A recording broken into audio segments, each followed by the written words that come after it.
इस कथा को सुनना।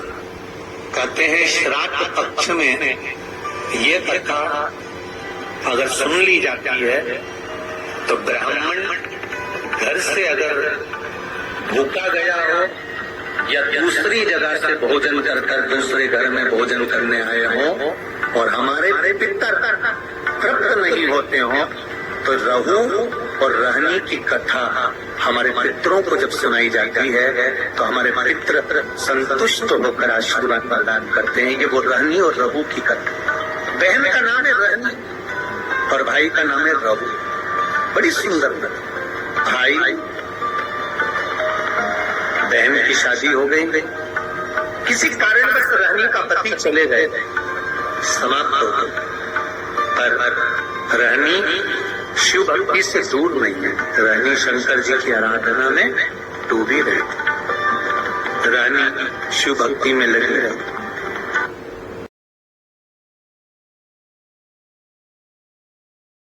और इस अशोक नगर के सभी श्रोता दिल से सुनिएगा, इस कथा को श्राद्ध पक्ष में अवश्य सुनना चाहिए। रहनी जिसका पति नहीं, घर में 2 बच्चे हैं, छोटे हैं बहुत, और ये रहनी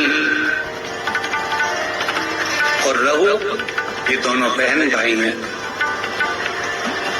रहनी के माता पिता भी नहीं है, सास ससुर भी नहीं है, पति भी नहीं है, केवल घर में 2 बच्चे हैं।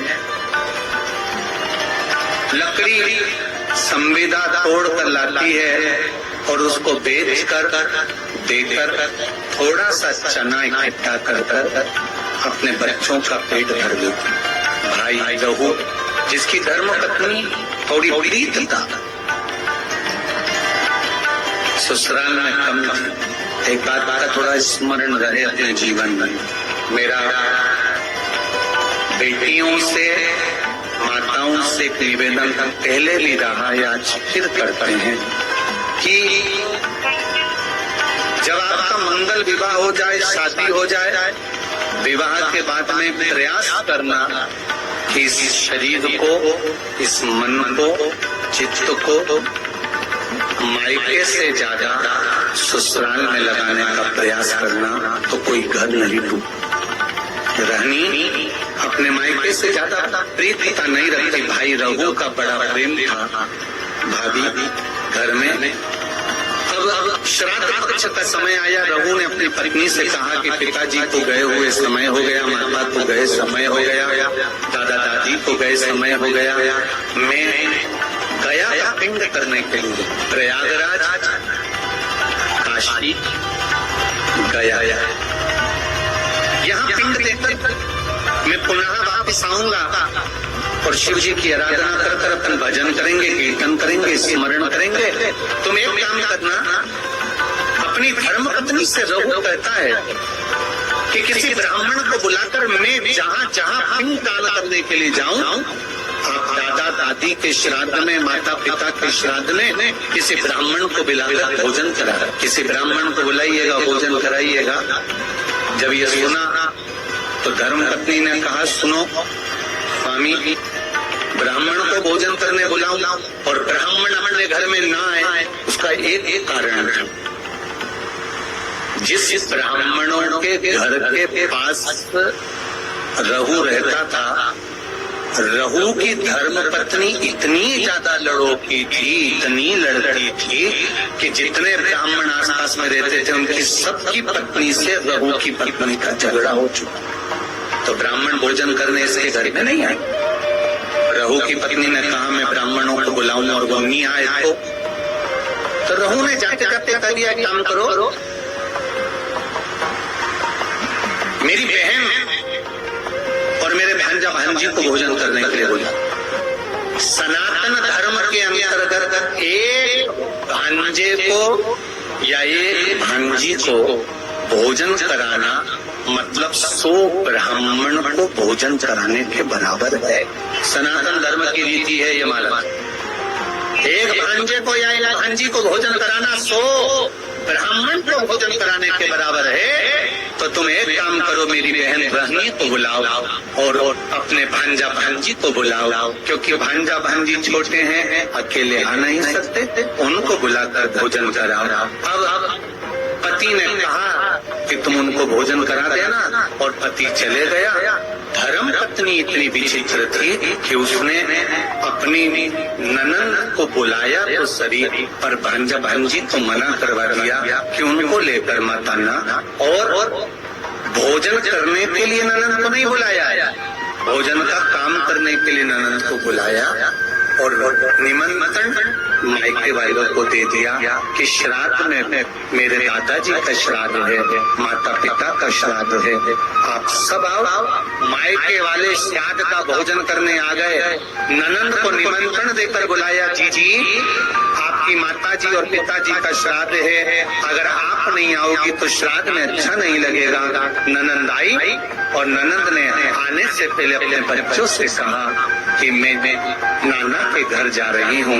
बच्चों की आंख में जल भरा हुआ था। माँ, आप हम दोनों को छोड़कर जा रही हो, हमें भी साथ ले चलो, हम भी चलना चाहते। नहीं,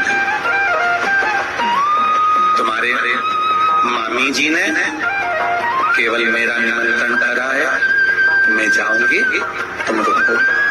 माँ, 2 दिन से लकड़ी नहीं मिली, जलवृष्टि हो रही थी, लकड़ी नहीं मिल पाई तो बेच नहीं पाई, 2 दिन से अन्न घर में नहीं आया, हमें भोजन नहीं मिला। माँ, आज तो चली जाएगी, फिर भोजन कौन दे? बेटा बेटी कह रहे, माँ 2 दिन से भोजन नहीं मिला है माँ, हम बहुत भूखे हैं माँ।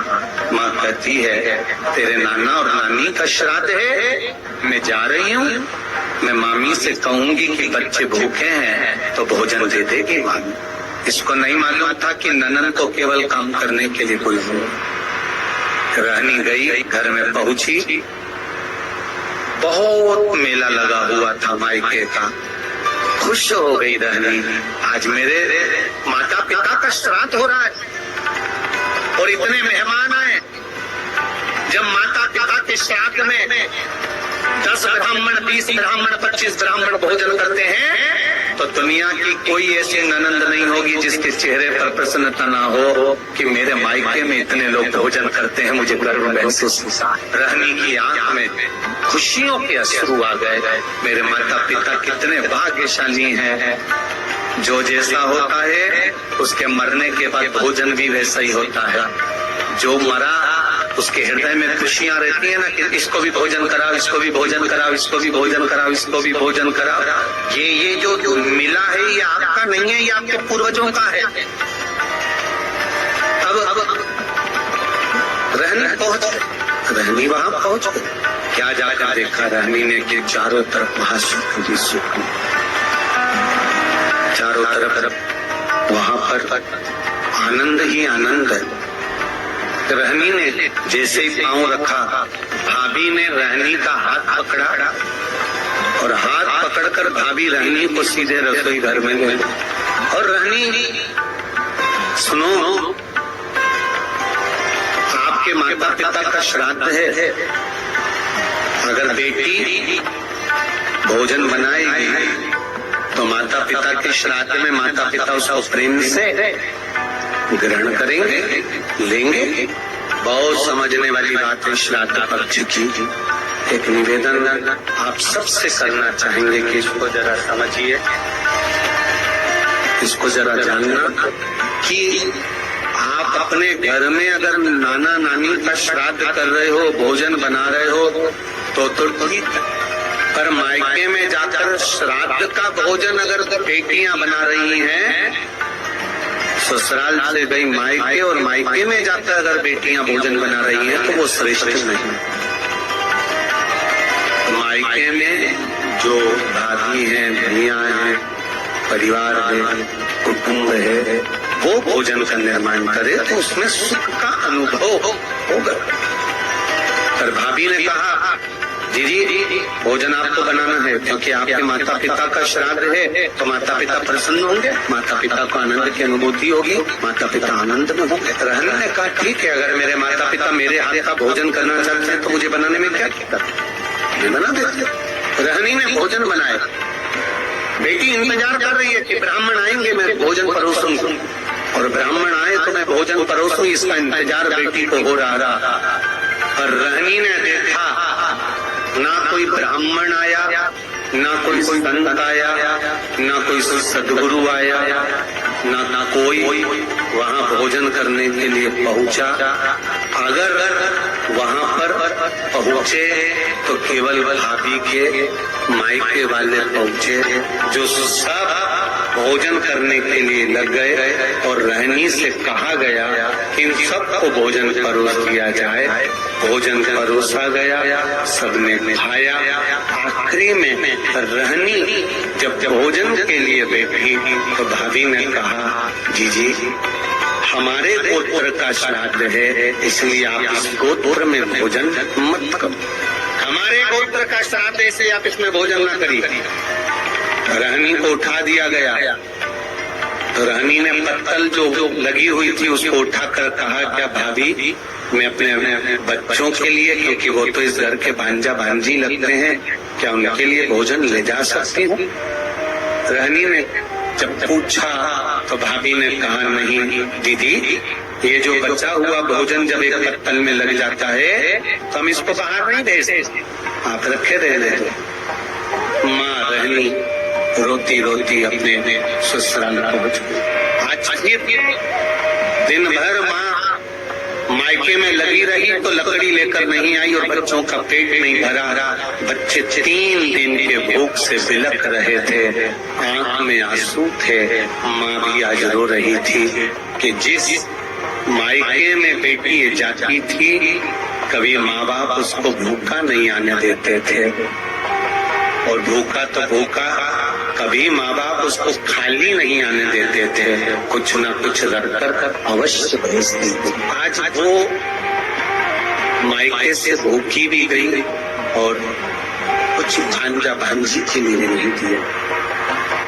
रहनी ने विचार करा कि मेरे परिवार में मेरे बच्चे भूखे हैं, क्या करूं? रो रही है, आंख से आंसू निकल रहा है, बच्चे माँ की गोद में आकर बैठ गए। माँ कुछ खाने का दे दे। माँ ने कहा एक काम करती हूँ, मैं पड़ोसी के यहाँ जाती हूँ। और पड़ोसी के यहाँ गई। पड़ोसी के यहाँ जाकर हाथ जोड़कर कहा मेरे बच्चे भूखे, अभी हमने गाय माता को दे दिया, आप भोजन बचा। रहनी रो रही, रहनी की आंख में जल और रहनी रोती रोती आंखों में जल भरी हुई घर पहुंच गई। बच्चे बिलख पड़े, माँ भूख लगी। बच्चे बिलख रहे थे। भाई रहू गया जी ने जो पिंडदान कर रहा था, जैसे ही पिंड बनाया, पिंड सारे के साले थे, कितने थे वो काले पत्थर, उसमें काली तिल भी नहीं डाली तो भी काले पड़ गए। पिंड दान करा, पंडित जी से पूछा ब्राह्मण देवता मैंने पिंड दान करा, पर ये पिंड जो बनाए गए हैं ये सारे के सारे काले पड़ गए हैं, इन पिंड का काला पड़ना क्या कारण? ये पिंड काले क्यों पड़ गए? क्या कारण है कि पिंड काले हो गए? ब्राह्मण देवता ने कहा कि जब घर में सब ब्राह्मण भोजन कर रहे हो,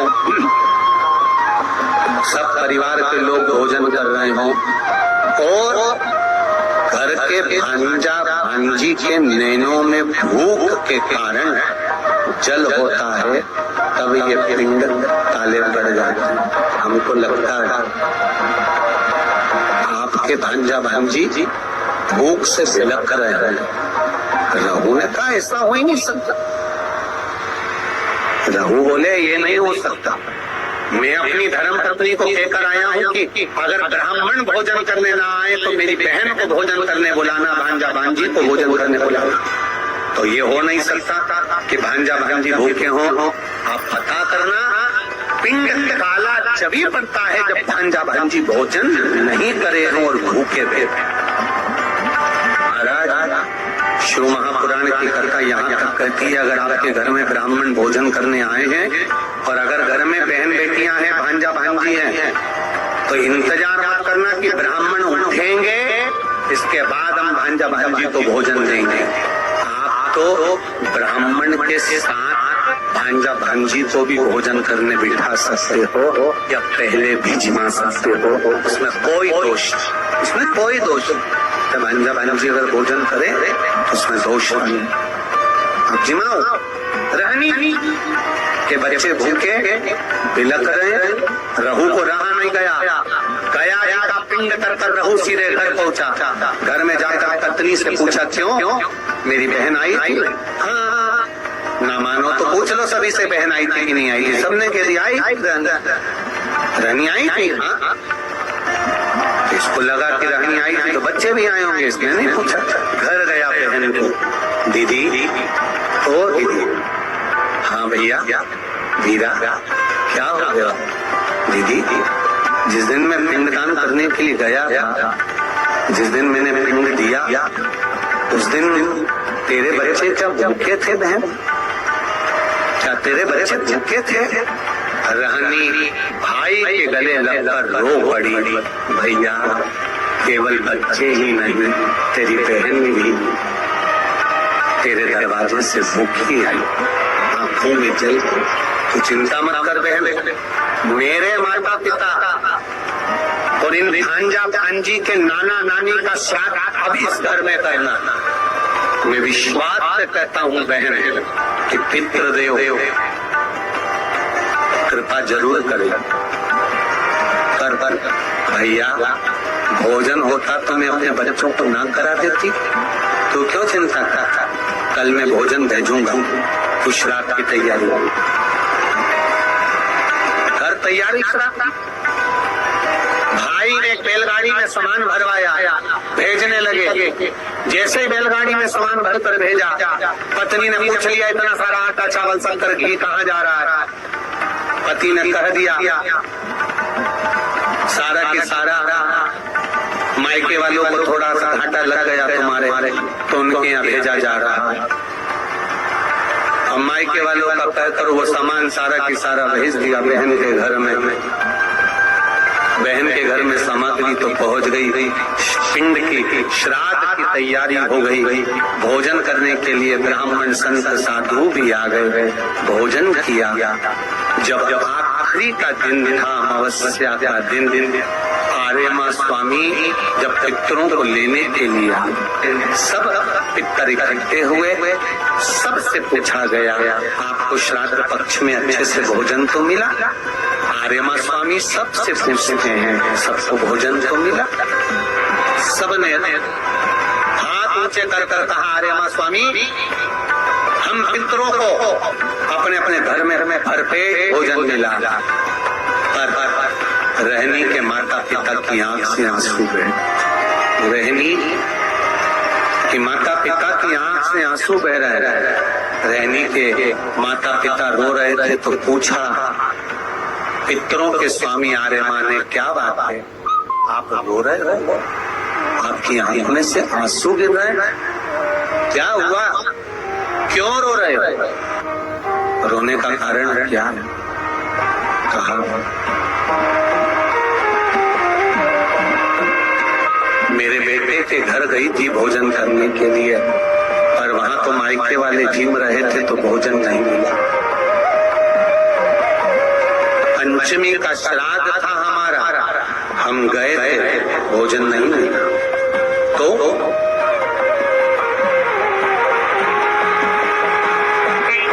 श्राद्ध पक्ष में पितरों को छोड़ा जाता है, भोजन मिला तो ठीक है, नहीं मिला पितर चले जाए। चंद्रलोक से पितृलोक के बीच में एक पितृलोक का सीढ़ी पड़ती है, जीना सड़ा सीढ़ी जिसपे पितर चढ़ के पितृलोक जाता। उस सीढ़ी पर कौन रुकता है? उस सीढ़ी पर पितृलोक में जाते समय कौन रुकता है? तर्पण शिव महापुराण की कथा कर रही है कि पंचमी का श्राद्ध था, पितर आए और आपके यहाँ पर उनको भोजन नहीं मिला, वो पंचमी के दिन का श्राद्ध नहीं जीन पाए, चले गए। पितृलोक की सीढ़ी पर जाकर बैठ जाते हैं। अंदर जो पितर जाते हैं, वो पितर जब अंदर जाते हैं, जाने के बाद बात करते करते जाते हैं कि हमारे बेटे ने हमको खीर खिलाई, हमको पूरी खिलाई, और उनके मुख से जो लाल टपकती है, तो जो पितर भूखे रह जाते हैं वो पूरा साल उनकी राल को चाटते हैं और बद्दुआ देते हैं कि हमारे बेटे 5-5, 4-4, 3-3, 2-2 इतने बेटे और हमको भूखा छोड़ दिया। तो वो बद्दुआ देते हैं, जिसके कारण बस पितृ दोष होता है। और फिर ब्राह्मण देवता कहते हैं कि ये पितृ दोष हो गया। पितृ दोष क्यों हो? क्योंकि भूखे तुम रो रहे हो। हाँ, मेरे बेटों ने भोजन नहीं कराया मुझको। मेरा बेटा चले गया था पिंड करने के लिए, बहू को कह गया था कि भोजन करा देना, पर भोजन नहीं मिला मुझको। फिर हमारी तिथि निकल गई। मेरा बेटा आया, बहन के घर, बेटी के घर में उसने भोजन बनवाया तो हमारे निमित्त भोजन कराया। तो रो क्यों रहे हो? तुम्हें अमावस्या के दिन भोजन तो मिला ना, तुम्हें रोने का जरूरत क्या है? क्यों रो रहे हो? पितर कह रहे हैं, रो इसलिए रहे हैं कि बेटी के घर का खाया है। अगर शास्त्र कहता है कि बेटी के यहाँ का खा लो तो वैकुंठ निवास नहीं मिलता, तो हमें क्या निवास मिलेगा? शिव महापुराण की एक बात अच्छे से सुन लेना।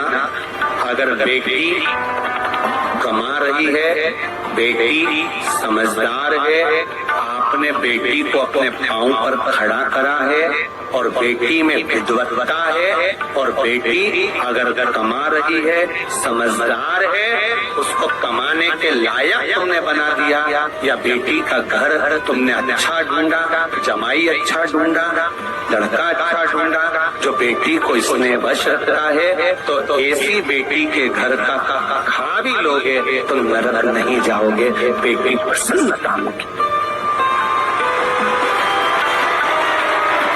बेटी प्रसन्नता में खिलाता, बेटी के घर का भोजन। हाँ, मैंने किया है, तो मैं पितृलोक में कैसे, किसको मुंह दिखाऊंगी? मैं पितृलोक में कैसे जाऊंगी? कहा आर्यमा स्वामी ने, घबराओ मती, तुम्हारी बेटी के घर में तुमने भोजन किया है, और बेटी के घर में भोजन किया तो वो भोजन तुम्हारे बेटे ने ही भेजा था। बस धर्म पत्नी को नहीं बताया था, पहुंचा तो था, चिंता न करिए। बेटी के घर में श्राद्ध हुआ है तो भांजा भांजी ने नाना नानी का श्राद्ध करा है। सनातन हिंदू धर्म में जब गया जी में पिंड देने जाते हो, तर्पण करने जाते हो, पिंडदान करने जाते हो, तिलांजलि करने जाते हो, तो आज भी सनातन हिंदू धर्म में माता पिता के नाम के साथ में, दादा दादी के नाम के साथ में पूछा जाता है नाना नानी का नाम। बोलो सही है कि गलत है? नाना नानी का नाम बोलिए, पर नाना नानी का नाम बोलिए, वहाँ बुलाया जाता। नाना नानी के घर का भी अगर भांजा भांजी अगर कर रहे हैं, श्राद्ध पक्ष मिलेगा अवश्य। तो क्या हमें भोजन मिला? हाँ, हम आशीर्वाद दे दें। रुको, रहनी शाम के समय दिया लगाने आई, उसके बच्चों को ले कुछ ऐसा दे देना, कुछ ऐसा दे देना कि रहनी को लकड़ी नहीं बेचना पड़े और बच्चों को भूखा नहीं देना पड़े। रहनी शाम को दिया लेकर पहुंची घाट पर, जहाँ पर पितृ जल का ऐसा प्रतीक्षा कर रहे थे, पानी पीने की तैयारी में थे, और पिता पानी का आचमन कर रहे थे। आर्यमा स्वामी ने आवाज लगाई, चलिए, चलने की तैयारी करिए, और अपने अपने घर के बच्चों को जिन जिन के यहाँ पर भोजन कराया उनको आशीर्वाद प्रदान किया। रहनी आंख में आंसू भरे, रहनी आई, रहनी ने आकर दीप अपने बच्चों से कहा आप लगाओ। कहा माँ आप दिया नहीं लगाओ। माँ कहती है मेरा हाथ खाली, तुम्हारे पिता नहीं, पास में शिव मंदिर था। रहनी के बच्चे दौड़ शंकर के मंदिर में गए। शिव जी से कहा क्या मेरी माँ दिया नहीं लगा सकती? शंकर के मंदिर में शिव प्रकट होकर रहनी के पास जाकर कहते हैं साधु के वेश में, नारी अगर सौभाग्यवती है तो भी दिया लगा सकती है और सौभाग्य नहीं तो भी लगा सकती है। पूर्वजों का उद्धार, पितरों के उद्धार के लिए ये नहीं देखा जाता कि ये भोजन बनाएगी नहीं बनाएगी, वो बनाएगी नहीं बनाएगी, नहीं करेगी, नहीं नहीं नहीं, पितरों के उद्धार के लिए आप छोटे हो बड़े हो मंझले हो संजले हो जो भी हो, शिव की कृपा पर रहनी ने दिया लगाया। नाना नानी ने आशीर्वाद दिया, हमको भोजन मिला है। एक छोटा सा मट्टी का मटका बेटी के हाथ में पकड़ा दिया। इस मटके में से तू जब जब शिव का नाम लेकर कुछ निकालेगी निकलता जाएगा। बेटी ने उस मटके में से सबसे पहले घाट पर जिस मंदिर में दर्शन करा और जो संत मिला उसको देने के लिए कहा, हे पितृदेव, हे शिव, हे ओघड़दानी, कुछ दक्षिणा देना है। उसमें से सोने की मुद्रा निकली और बाबा को देकर विदा। ऐसे मेरे ओघड़दानी रहनी को एक झंडा प्राप्त हुआ। शिव के नाम से पितरों के नाम से उसमें स्मरण करने लगा। मेरा एक निवेदन आपसे भी है, ठेला चलाने वाला, ऑटो चलाने वाला, गाड़ी चलाने वाला, कबाड़ा बेचने वाला, भिक्षा मांगने वाला, एक गरीब से गरीब व्यक्ति एक घी का दिया अगर अमावस्या के दिन शाम के समय नदी तालाब या बावड़ी के स्थान पर घाट पर लगा दे, श्राद्ध पक्ष में अगली जब श्राद्ध आए तो बताना जरूर पत्र लिखकर कि पितरों ने भंडार भरा कि नहीं भरा, दिया कि नहीं,